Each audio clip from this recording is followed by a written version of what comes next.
Hello, hello, hello, my people, mumeze mute. Turabasuhuje, tubaha ikaze hano ku Gisamagwe TV, abari mu kazi, abari kukajyamo, Imana ikomeze kukabarindiramo. Uyu munsi rero muribaza ngo tubafitiye iki?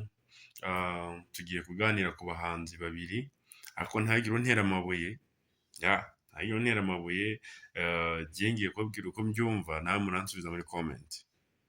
Turi kujyana. Hari challenge tujya twishyira mu mutwe tukicalenginga urwego ruri hejuru. Buriya iyo turi kuvuga ngo Bruce Melody na The Ben, ngo urenze undi ninde, mwebwe mubona urenze undi ari inde? Mu by'ukuri Bruce Melody yaje nyuma ya The Ben, kandi The Ben aracyari mu muziki ntiyawuretse.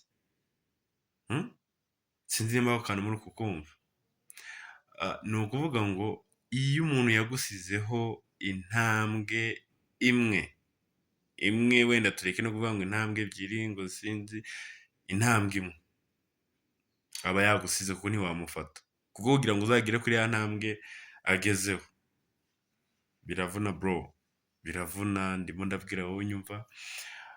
Ni ukuvuga ngo Bruce Melody ni munyakazi pe, ni munyakazi.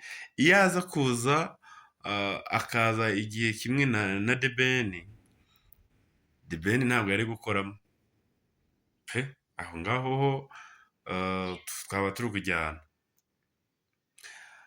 The Ben ntabwo yari gukoramo, ariko ubu tuvugana aka kanya Bruce Melody na The Ben dusa n'abantu babafashe bari gukompeta, ariko buriya mu by'ukuri tugiye kureba twasanga The Ben ari urenze, kuko ni ukuvuga ngo nimba afite intambwe yateye Bruce Melody atarayitera, aka kanya Bruce Melody akaba aribwo abirimo, umujene nawe akaba akibirimo atari ukuvuga ngo yabivuyemo.